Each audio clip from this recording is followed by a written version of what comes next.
Alright, we're trying this again. Hopefully this works this time. Oh my goodness, sorry about that, guys. And I'm back. Today, once again, thank you guys for joining me. Hopefully you guys can hear me. Hopefully this is all working out just fine. Restarting this stream, trying again. Today for lunchtime live stream, I'm back. Thank you guys for hanging out with me. Thank you for being patient with me. You know, sometimes crazy stuff happens. I don't know why, but my audio recording and streaming software decided to change things up. And for some reason just decided that it didn't like giving volume to my microphone. So hopefully folks in the you can actually hear me now. So if you are in the live stream, drop something in the chat. Let me know if anything's going a little bit crazy, going a little bit weird. And as per usual, I mean, as long as you're in the chat, you can talk to me, ask me questions. Always great to have a little bit of back and forth. So today, hopefully, I don't know, guys. I don't know. I guess it's just one of those days. I really hope that everything's working out this time. So for lunch today, I've got just some circus animal crackers, one of my favorites out there. Super brightly colored crackers. I love these guys. Just regular cookies, covered in colorful icing and sprinkles. Oh my gosh. Hard to go wrong with these things. Just achingly sweet. And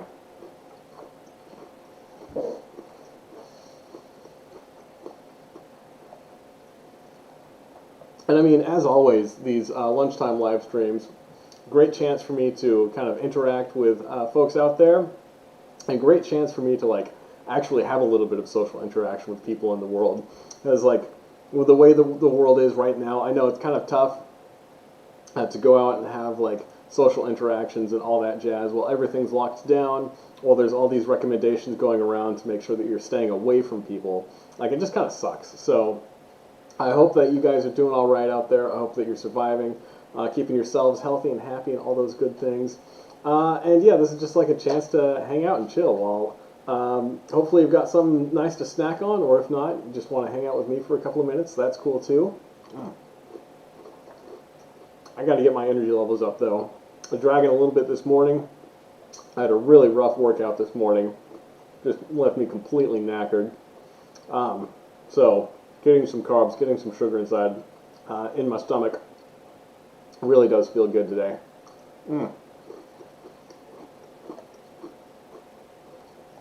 So today, like, I was thinking about what are some of my favorite foods out there, and I thought it'd be cool to talk about, you know, one food that I think is it's almost universally loved, which is chocolate. Yeah, in case you didn't see the title of this. And it is really interesting, like the history of chocolate, the different varieties of chocolate and stuff like that. And like the more you dig into it, just the more interesting it gets. And just chocolate itself. I mean, who doesn't like chocolate? It's nice and sweet. It's really kind of complex flavor. It's the kind of thing that goes well with so many things. It's really rich. You can drink it. You can have chocolate confections, add it into desserts, just all over the place. It is absolutely delicious. So I love that chocolate is so versatile. Yeah, and I thought it'd be cool to take a look at just like where does chocolate come from? What the heck is it all about? Stuff like that.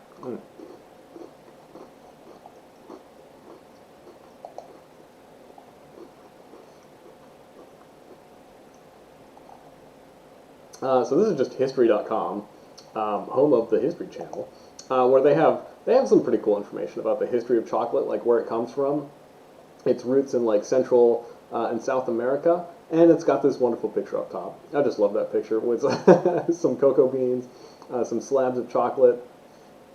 I'm probably not going to spend too much time on this because I think it's like I find it pretty interesting and fascinating where it came from, but I understand if like not everybody feels that way. You know, they're more interested in like what a Hershey's chocolate bar is, stuff like that. Because I think modern chocolate is definitely a lot more appealing to general audiences and stuff like that than old style chocolate, which was much more like bitter and much more spiced and medicinal than it is today.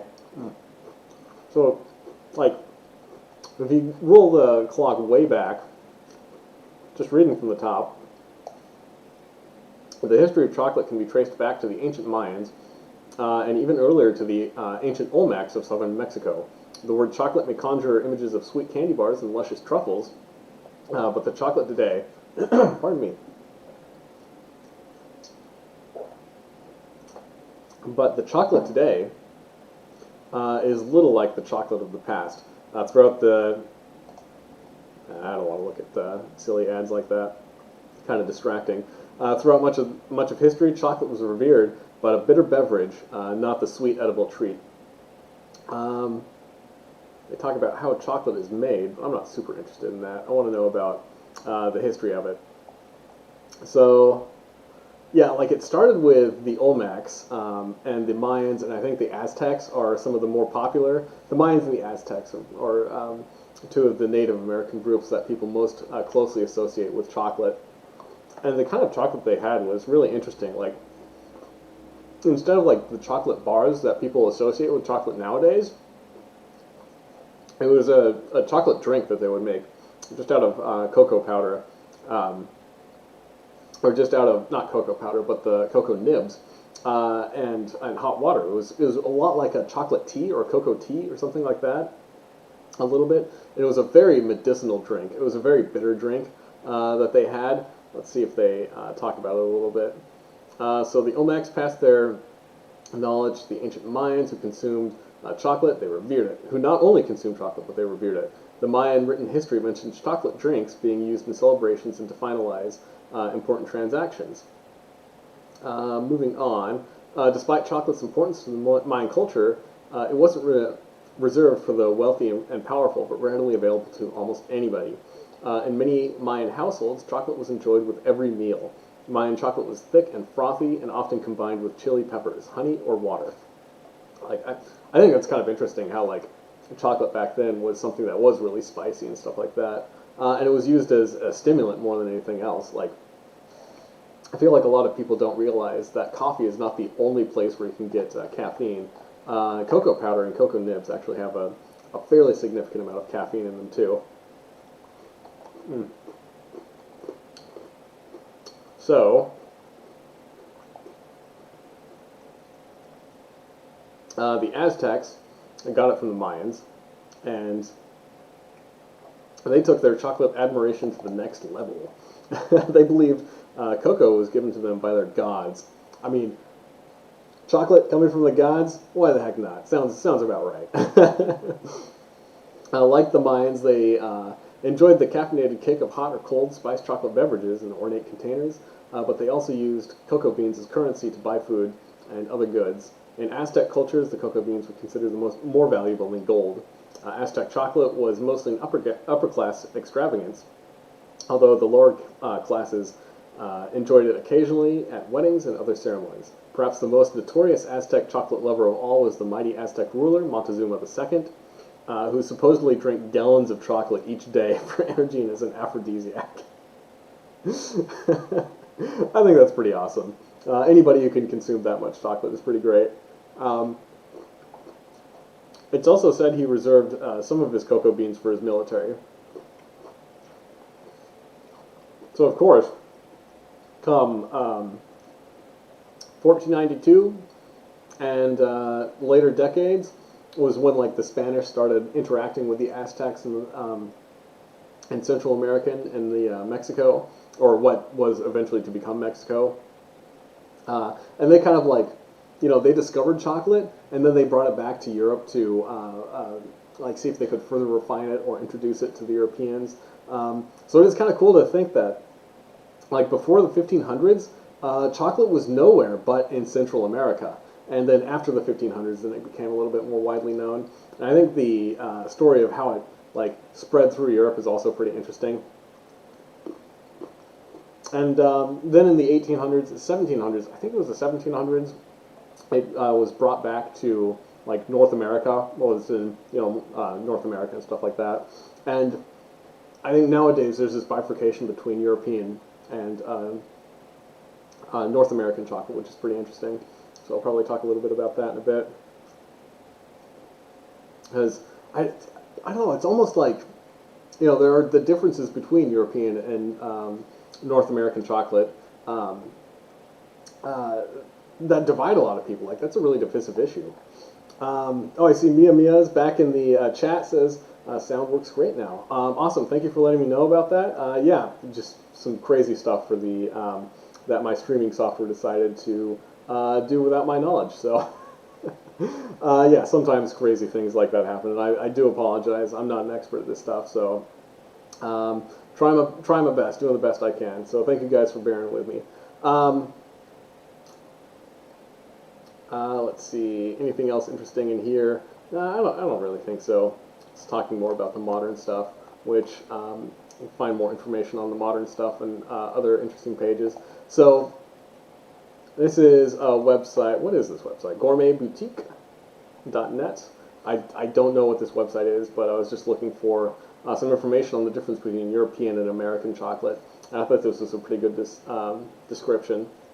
So more modern chocolate, after it was introduced to Europe by the Spanish, then it kind of like flourished in different countries in Europe. And they started adding different ingredients to it to make it a little bit more palatable to like the European tongues, and eventually like the different cultures that picked it up kind of concocted their own, or made their own concoctions out of chocolate to bring it more towards the taste that they liked. So yeah, that was like 500 years of history in about 20 seconds. But nowadays, like I said, the biggest divide is between American and European. And Hershey, I think it's Hershey's, might be Nestle. I don't know, let's read through this. I think it does mention whether it is Hershey's or Nestle that is the big divider. So there is a great debate versus on European versus American chocolates. Is one better than another? However, there is no debate. Native European nor American chocolate can be considered better. It is really just a matter of taste preference. To distinguish between American and European chocolates, there are four major differences you'll find. Yada, yada, yada. And I think most of this is basically about the regulation that is in the different the different countries or continents of origin.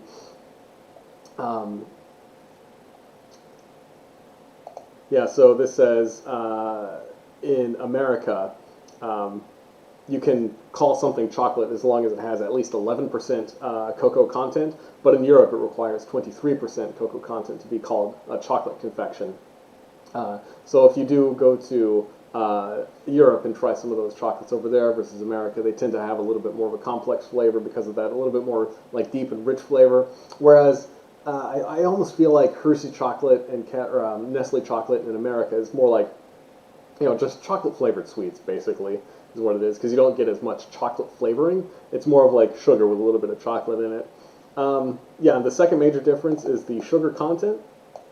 Let's see, as a result of the American-made chocolates having lesser percentage cocoa, there is a higher sugar content. That's why Americans are usually known for their lighter, sweeter milk chocolates, while Europeans consider their chocolates almost bitter as a result of the low sugar content. And there's a little bit of interesting history there, too, where I think, I believe milk chocolate was first created in America.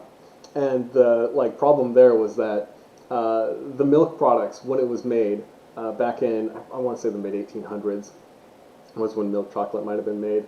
Milk products tended to spoil a little bit, so in order to counteract the almost spoiled taste that you get in chocolate, they added more sugar to it, basically. So they over-sweetened the chocolate to make sure that it just didn't taste like sour from bad dairy products. By contrast, the European chocolates tend to be more of what you'd call a dark chocolate, which is just the cocoa butter, the sugar, and the cocoa powder. Let's see. Fat content is another distinction between American and European chocolates. When adding cocoa butter and cream to their chocolates, Americans and Europeans differ in both the amount and the fat content. I think the amount is the fat content, but maybe I'm missing something in that sentence. Anyway, European chocolates, with their smoother, richer flavor, use European butter and cream, which has a higher fat content. To accentuate the smoothness of the chocolate, Europe also uses more cocoa butter, further accentuating the difference in taste. I don't know if that that's really accurate, like if it accentuates the taste, but it does definitely give it a richer flavor. So it's not as sweet, a little bit richer, that kind of thing. I do think it is strange that like during the process you add cocoa butter to cocoa powder, which both come from the same like cocoa nibs, but yeah, I guess that's how it works. So there you go. Finally, the last difference is just sourcing the cocoa beans, basically. American chocolatiers use beans from South America, while Europeans, such as those in Great Britain, often use beans from West Africa instead. Different beans do result in different flavors, so depending on your palate, one type of bean may taste better than another. So I think that, like, I think they nailed it at the top of that article where they say, like, it's not so much one is better than the other as much as it is just a difference in taste. Where I believe Cadbury chocolates are much more popular in Europe versus the Nestle and Hershey's chocolates are much more popular in America. And I personally prefer the Cadbury chocolates. I know that I have said in the past that I have a huge sweet tooth. I don't like the super bitter, high cocoa content chocolate. I think that's just, yeah, I don't really like that too much. But if you get to like 55, 60%, kind of those mid ranges, I do really like those. Very rich, very complex flavors, with just a hint of bitterness. But yeah, if you get down to like 20%, 30% cocoa content, then it's like you may as well be eating white chocolate. And I will say, for the record, I really love white chocolate. Like, I might like white chocolate more than a regular chocolate bar. Like that, that's a big distinction for me. I know that because white chocolate has zero cocoa, it's not technically chocolate, but I still really like it. Yeah, let's see.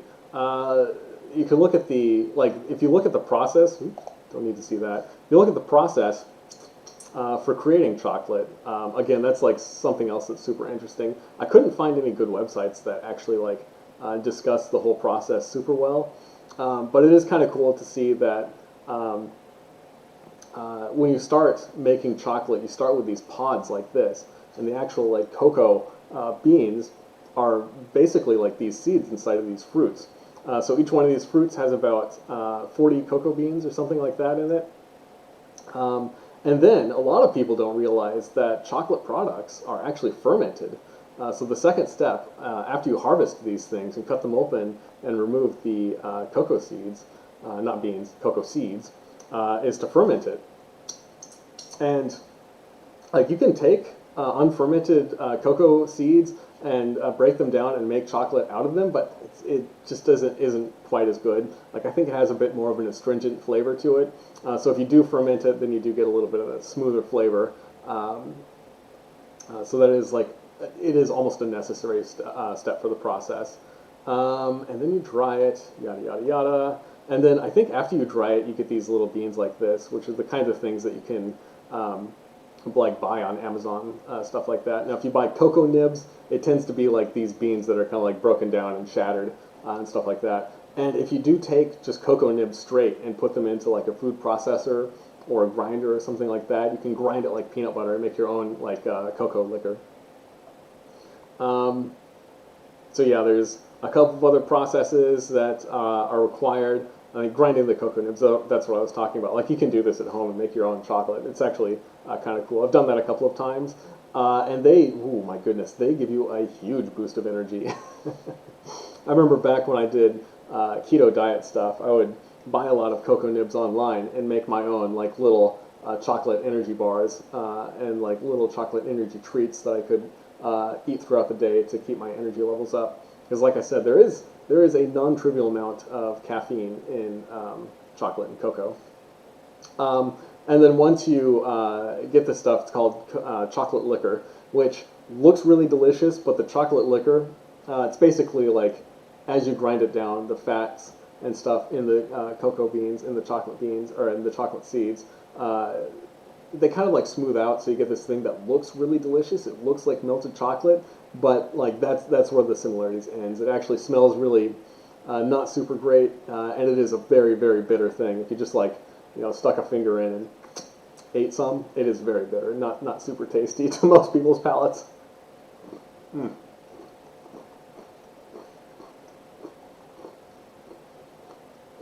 But once you do have that chocolate liquor, then you can, add the sugar, add the flavorings, add the milk products, stuff like that, and let it freeze up so that you can make the different kinds of chocolate bars that you really like. And like I said, it is kind of a fun process to do at home. If you're the kind of like DIY kind of person who likes to make stuff at home, it is kind of fun to make your own chocolates. And you can mix in things like peanut butter, or if you like the more like spicy Mexican style chocolate, then you can mix in some paprika or some dried chili peppers, stuff like that, or maybe even a little bit of black pepper. I've heard that chocolate and black pepper is pretty good. So yeah, I think that, like, I don't know, I find this kind of stuff like really fascinating. I think that chocolate, it's almost universally loved, but I also feel like a lot of people don't take the time to like step back and take a look at the origins of it. It really is fascinating the way that not only has chocolate itself changed the societies that it's touched, but the societies that it's been brought to have also like changed chocolate. So it is kind of cool to see how that works. And now today, like I said, you can find different chocolates just about anywhere in the world that are all really, really distinct, and I absolutely love it. I think it's very fun. I think if you go down and just like, if your knowledge of chocolate ends at like a Hershey's bar or an Oreo cookie or something like that, like you're kind of doing yourself a disservice, you know? Go out there, explore, try some new and interesting things. One last bit that I thought would be cool to talk about is this chocolate challenge in the, oh gosh, I can't remember where this is. Somewhere in England. I can't remember what city this is in. I have not seen too many like chocolate eating challenges at restaurants, stuff like that. But if you look up Adam Morin's YouTube channel, Beard Meets Food, you probably, folks out there probably know him better as Beard. He's got a lot of really great chocolate challenges on his channel that you can check out. And one of the ones that he did with his sister, actually, some time ago, was this restaurant chocolate challenge, which he said like didn't look super difficult. So he ordered like 2 of these challenges to try for himself. And you can see, like, it's a big piece of cake. It's a couple of, looks like little chocolate bowls full of some chocolate confections.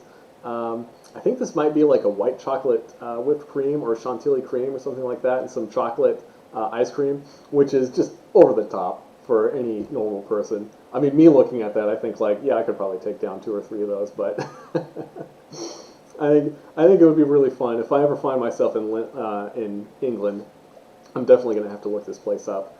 I believe it's called the Slattery Chocolatiers or something like that. Slattery, Slattery. I'm sure if you guys checked out Beard Meets Food on YouTube, just searched chocolate on his YouTube channel, you could probably find more details on this exact challenge.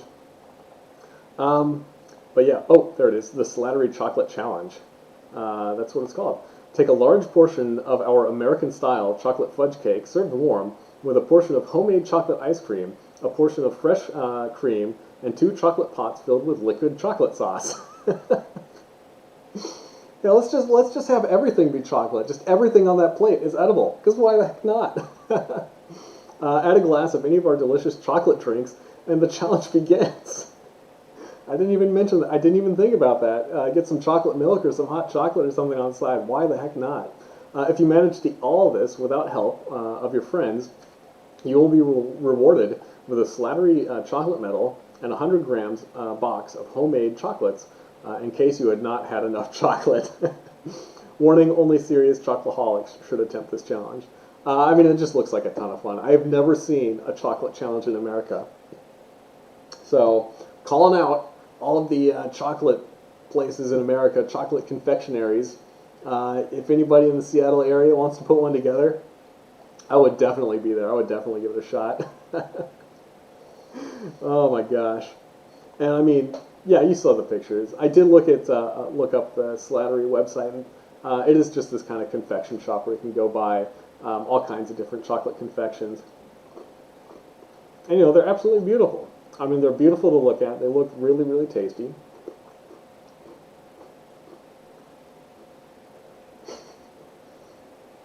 This looks like the aftermath of somebody who was not quite able to finish the challenge.